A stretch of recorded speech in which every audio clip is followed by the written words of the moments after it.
হ্যাঁ, Robert প্যাটিনসনের 25-এ Batman 2 release হওয়ার আগে এই মুভিটা আমরা দেখতে পাবো, যার নাম মিকি 17, যেখানে একটা এক্সপেন্ডেবল জার্নি আমরা দেখতে পারবো।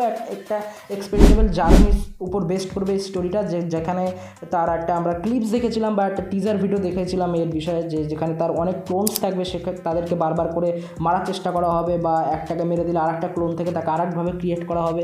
তো এটা একটা ইন্টারেস্টিং মুভি হতে চলেছে। তো দেখা যাক এটাকে, এই জার্নিটাকে কীভাবে প্রেজেন্ট করা হয় বা কীভাবে দেখানো হয় সেটা দেখার মতো। এরপরে একবারে মে 2 তারিখে আমরা মার্বেল স্টুডিওস থেকে আবার একটি সিরিজ দেখতে পারবো, থান্ডারবোল্টস, যেটা আই থিঙ্ক ডার্ক অ্যাভেঞ্জার যাকে বলা হচ্ছে।